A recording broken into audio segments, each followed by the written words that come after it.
नमस्कार प्रेक्षकांनो, आजच्या एपिसोडमध्ये इथे आता भूमी फोनवरती मानसीला म्हणत असते की आत्यांच्या मोबाईलमधला नंबर गीतांजलीचा तुझ्याकडे सेव्ह करून ठेव आणि मग आपल्याला कळेल रागिनी आता खरं बोलतायत की खोटं. त्यांच्याकडे गीतांजलीचा नंबर आहे हे आपल्याकडे आता पुरावा म्हणून हवं आहे.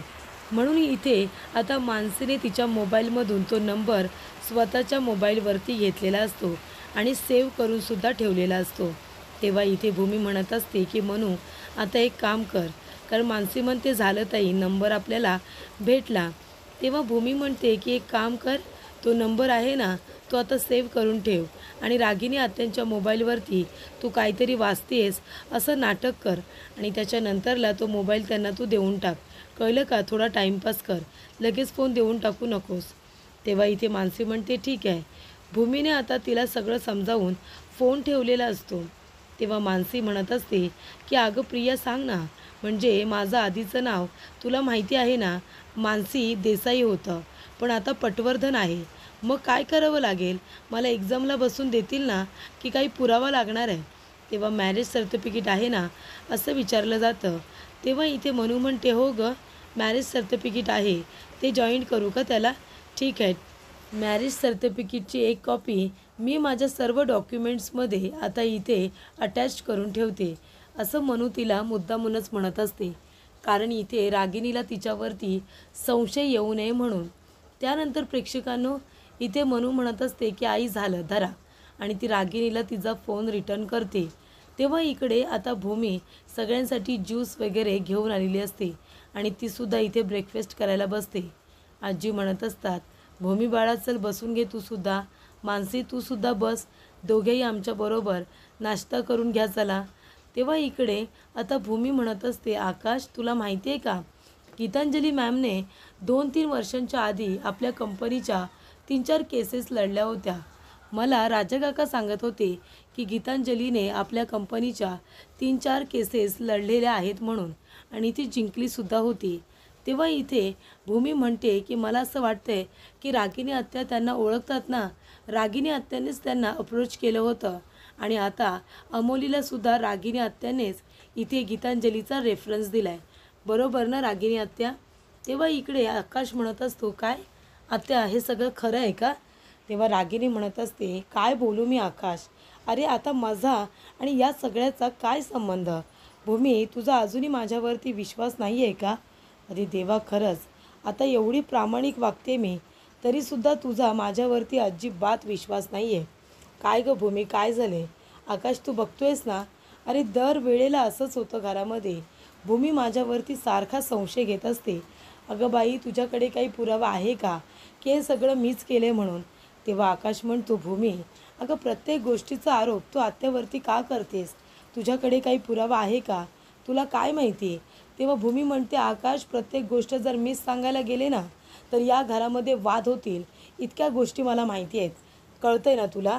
आणि हे बघ आकाश, पुरावा नसतो म्हणजे माणूस खरंच बोलत नाही असं नसतं, त्यालासुद्धा काहीतरी माहिती मिळालेली असते. या गोष्टीवरती तूसुद्धा विश्वास ठेव. माझं गट फिलिंग मला सांगते रागिनी आत्यांनीच इथे गीतांजलीचा रेफरन्स अमोलीला दिलेला आहे. बरोबर की नाही आत्या? तेव्हा रागिनी म्हणते भूमी अगं तू का करतेस असं? माझ्यावरती विनाकारण आरोप का करतेस? तुम्हाला का वाटतं असं की मी अजून बदललेली नाही आहे? आई अगं तूच मला सांग, आता आपल्या घरामध्ये क्षितिजा परत यायला नको असं खरंच मला वाटेल का? म्हणजे इथे आकाशची मुलगी भूमीची मुलगी या घरामध्ये यायला नको असं मला का वाटेल? तेव्हा रागिनी म्हणत असते मी काही केलेलं नाही आहे. भूमी माझ्यावरती विश्वास ठेव. तुझा विश्वास बसत नाही आहे का माझ्यावरती?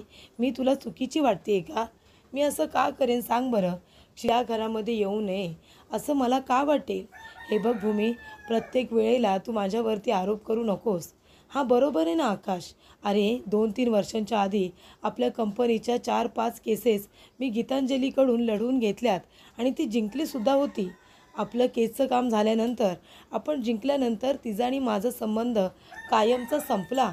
आमचं बोलणंसुद्धा जास्त झालेलं नाही आहे आणि मी अमोलीला रेफरन्स का देईन?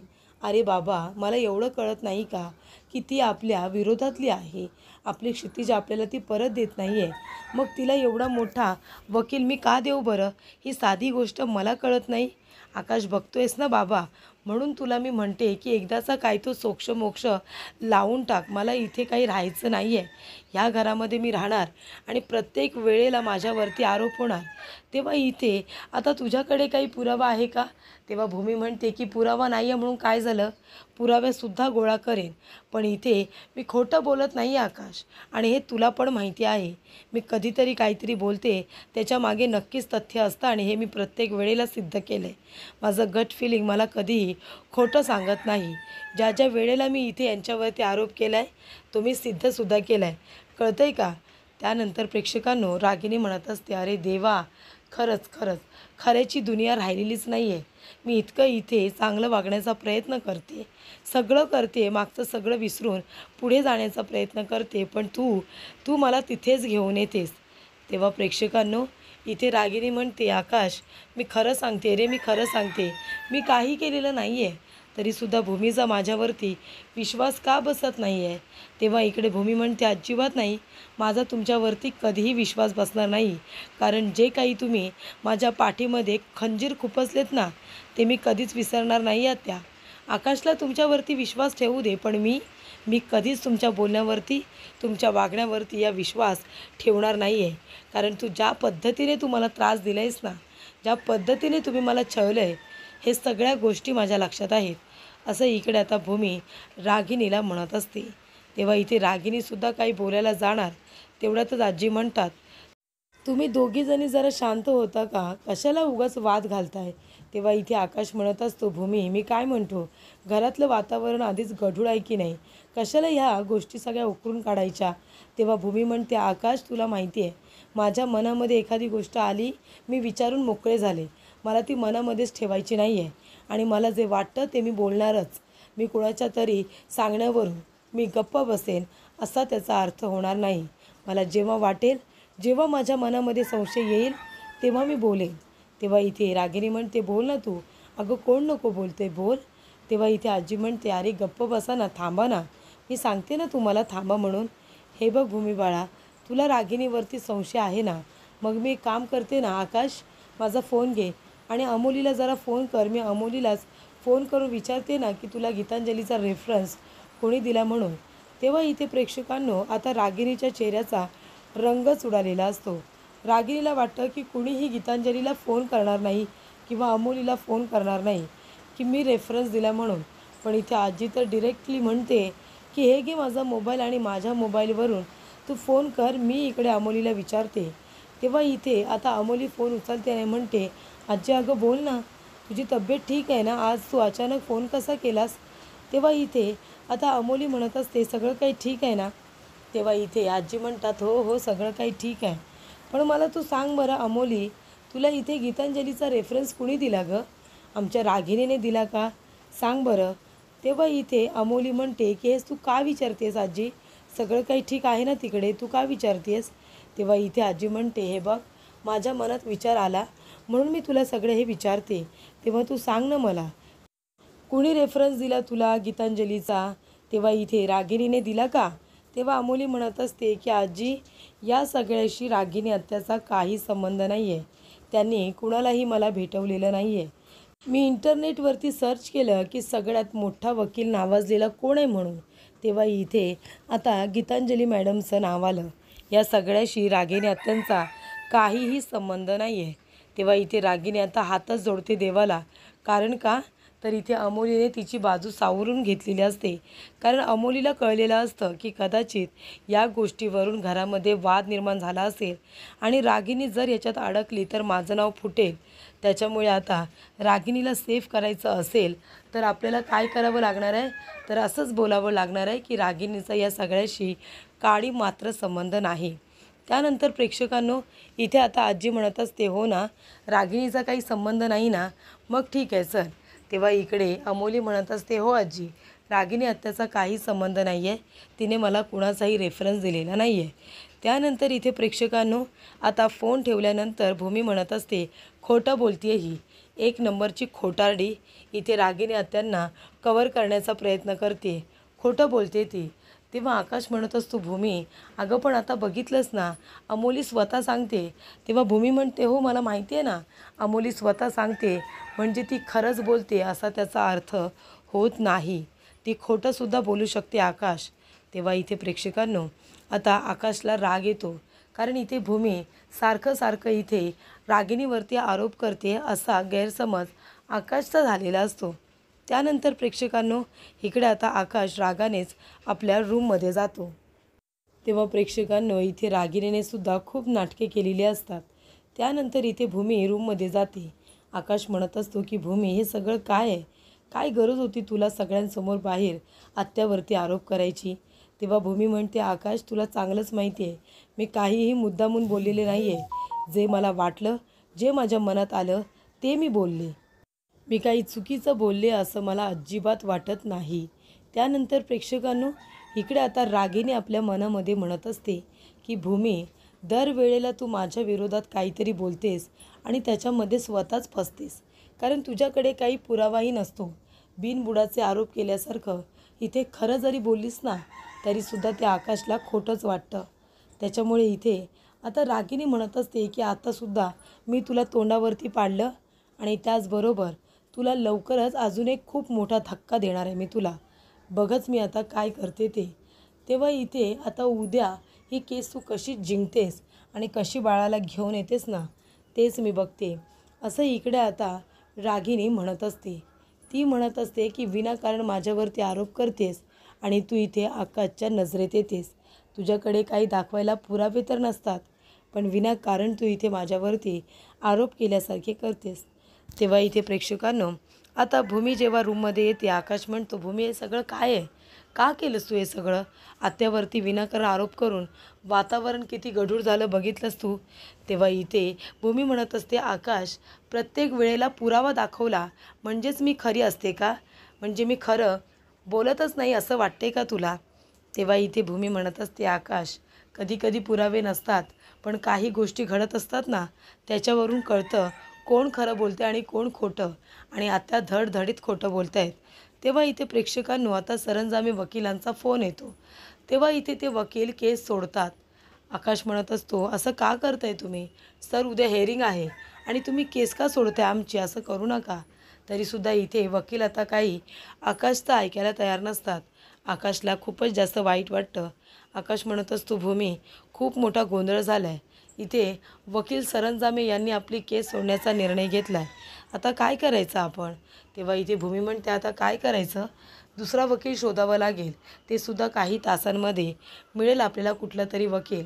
आता इथे गीतांजलीच्या समोर तिच्या ताकदीचा आणि इथे तगडा वकील हवा म्हणून सरंजामे यांची मी नेमणूक केली होती आणि तिच्यासमोर लढायला त्यांना उभं केलं होतं. पण शेवटीला काय झालं?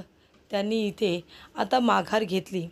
तेव्हा इकडे भूमी म्हणत असते, आणि जर आपल्याला चांगला वकील नाही मिळाला तर आकाश? आकाश म्हणतो, असं होणार नाही, कुणी ना कधी तरी आपल्याला नक्की मिळेल. त्यानंतर प्रेक्षकांनो इकडे रागिणी संत्याला फोन करते आणि म्हणते, वा संत्या वा, काय महत्त्वाचं काम केलेस रे तू. त्या सरंजामेला जाऊन तू इकडे धमकी दिलीस की ही केस लढायची नाही म्हणून, आणि त्याने लगेचच केस मागे घेतली. तो आता ही केस लढायला येणार नाही.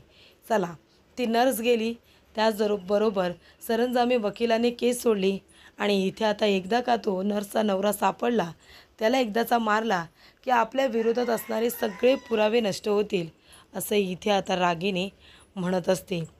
त्यानंतर प्रेक्षकांनो इकडे पौर्णिमा नाटके करत असताना म्हणते, आई आता काय होईल बिचाऱ्यांचं?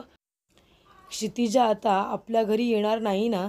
तेव्हा रागिणी म्हणते, नाही ग, कधीच येणार नाही. दोघेही आता नाटके करत असतात. त्यानंतर इथे भूमी शांतपणे बसलेली असते. कोशिश करने वालों की कभी हार नाही होती, हे जे काही लिहिलेलं असतं आकाशने ते वाचत असते आणि स्वतःला मोटिवेट करण्याचा प्रयत्न करत असते. तेव्हा इथे भूमी बसलेली असताना मानसी तिच्याकडे बघत असते. तिला फार वाईट वाटतं. मानसी म्हणत असते की ताई, कसला विचार करतेस तू? हे बघ, कसलाही विचार करू नकोस. उद्या केस आपणच जिंकणार आहोत. क्षितिजा आपल्याकडेच येणार आहे. तेव्हा मानसी म्हणते, नको काळजी करू तू ताई, क्षितिजा आपल्याकडेच येणार. तेव्हा मनू म्हणत असते, ताई हे बघ, कुणी काही बोलू दे, कुणी काही करू दे, तू काय म्हणाली होतीस? इथे आता वकिलांना, ते सुद्धा गीतांजली वेद पाठक यांना, तू म्हणाली होतीस की एका आईला इथे वकिलाची गरज नाही आहे. तिच्या बाळाला परत आणण्यासाठी एका आईची माया, तिचं प्रेम हीच तिची डिग्री आहे आणि त्यामुळे त्या विश्वासावरतीच आता भूमी क्षितिजाला परत आणणार असते. त्यानंतर प्रेक्षकांनो, इकडे आता मनू म्हणत असते, पण ताई आपल्याकडे कुठला पुरावा नाही आहे गं, काही पुरावेसुद्धा लागतील ना सादर करायला. तेव्हा इकडे भूमी म्हणते, नाही ना गं, एक पण साक्षीदार नाही की पुरावा नाही, कारण ती नर्स मारली गेली आणि ते धुपटं कुठे आहे? ज्या वेळेला आम्ही ते धुपटं घेऊन गीतांजली मॅमकडे जात होतो त्यावेळेला ते धुपटं पौर्णिमानेच चोरलं होतं आणि त्यानंतरला ते धुपटं तिने परत दिलंच नाही. मी किती वेळा तिच्याकडे मागितलं, पण तिने ते धुपटं मला परत काही दिलेलं नाही आहे. तेव्हा इकडे मानसी म्हणत असते, ताई ते धुपटं आता आपल्याला घ्यावं लागेल, कारण आता इथे कोर्टामध्ये एक तरी पुरावा सादर करायला हवा आहे ना, हे पुरावे दाखवायला नकोत का? तेव्हा इकडे आता मनू म्हणते, चल आपण तिच्या रूममध्ये जाऊया आणि सगळीकडे शोधाशोध करूया. सगळीकडे शोधाशोध करत असताना तिथे आता मानसी आलेली असते. तेव्हा इकडे मनू म्हणत असते की ही मानसी ना इथे आता तिच्या कपाटालासुद्धा लॉक करून गेली. तेव्हा इकडे आता पौर्णिमा म्हणत असते, हो मग तुम्ही माझ्याबद्दल बोलताय का? काय बोलायचं आहे तुम्हाला माझ्याबद्दल, बोला. तेव्हा इकडे आता भूमी म्हणत असते की हे बघ पौर्णिमा, माझं आहे ना, माझ्या बाळाचं धुपटं तू मला दे, तो एकमेव आता पुरावा उरला आहे माझ्याकडे. तेव्हा ते धुपटं आता तू घेतलेस ते लवकरात लवकर मला देऊन टाक. त्यानंतर इथे मनू म्हणत असते की इरिटेट करू नकोसा, लवकर ते धुपटं कुठे आहे ते सांग. ताईला लहानपणापासून हवा तेवढा त्रास दिलास तर दिलास, लग्नसुद्धा तुझ्यामुळेच तिला करावं लागलं. लग्न करून या घरामध्ये आली आहे आणि या घरामध्ये सुद्धा तू तिला त्रास देणं सुरूच ठेवलंस. तू अजिबात सुधारलेली नाही आहेस, कळते का तुला? तेव्हा इकडे मनू म्हणत असते की बरोबरच आहे. त्यानंतर प्रेक्षकांनो, इकडे आता पौर्णिमा म्हणत असते की तुम्ही दोघीजणी एकमेकींची सातत्याने बाजू घेता आणि मला एकटं सोडता. हा तिचा आता सगळा बोलण्याचा जो भाग असतो तो मुद्दामून ती बोलत असते. तेव्हा भूमी म्हणते की हे बघ पौर्णिमा, मी तुला शांतपणे बोलते की ते धुपटं दे म्हणून. तेव्हा ती म्हणते, नाही देणार जा धुपटं, अजिबात देणार नाही. तुझं बाळ तुझ्याकडे नाही आलं पाहिजे आणि त्यासाठी ना मी वाटेल ते करायला तयार आहे. ते धुपटं एकमेव पुरावा आहे ना, ते मी जाळून टाकलं. कारण ती म्हणते, थांबा धुपटं देते आणि एक बॉक्स ती भूमीच्या हातामध्ये काढून देते आणि त्याच्यामध्ये राख असते. भूमी म्हणते, राख? तेव्हा इथे पौर्णिमा म्हणते, हो राख आहे त्याच्यामध्ये, कारण का ते धुपटं आहे ना मी लगेचच जाळून टाकलं. आता तो पुरावा नष्ट झाला. आता कशावरून तू सिद्ध करणार आहेस की क्षितिजा ही तुझी मुलगी आहे म्हणून? तेव्हा प्रेक्षकांनो, इकडे आता भूमी म्हणत असते की क्षितिजा ही माझीच मुलगी आहे आणि ती इकडेच परत येणार. कळते का तुला पौर्णिमा? तुला जे काही करायचं आहे ना ते तू कर, पण क्षितिजा माझ्याकडेच आल्याशिवाय मी स्वस्थ बसणार नाही. तर प्रेक्षकांनो, पुढील भागामध्ये आपण बघूया. इथे भूमी म्हणत असते की पौर्णिमा, तू कितीही मला थांबवण्याचा अडवण्याचा प्रयत्न कर, पण क्षितिजा माझ्याकडेच येणार, कळलं तुला? त्यानंतर इथे कोर्टामध्ये भूमी विचारते की तुम्हाला केस समजली आहे ना, तुम्ही तयारीत आहात ना, अभ्यास केला आहेत ना तुम्ही, आपण ही केस जिंकू ना? तेव्हा इथे वकील म्हणत असतात की ही केस जिंकण्याचा आपण परिपूर्ण प्रयत्न करूया. त्यानंतर प्रेक्षकांनो, ॲडव्होकेट गीतांजलीसुद्धा आलेली असते. तेव्हा इथे अजून काही मुद्दे तुम्हाला जाणून घ्यायचे असतील तर तुम्ही मला विचारा, असं भूमी म्हणत असते. तेव्हा इथे नाही केसचा अभ्यास झाला आहे असं ते आता म्हणत असतात. त्यानंतर इकडे गीतांजली वेद पाठक येतात आणि त्या म्हणत असतात, काय मग 2-3 वेळा केस हारलात माझ्यासमोर, तरीसुद्धा इथे केस लढायला आलातच का? असं इकडे गीतांजली माझामध्येच त्याला आता विचारते. तेव्हा प्रेक्षकांनो, इकडे आता खूपच जास्त टेन्शनमध्ये आलेली असते, ती म्हणजे गीतांजली.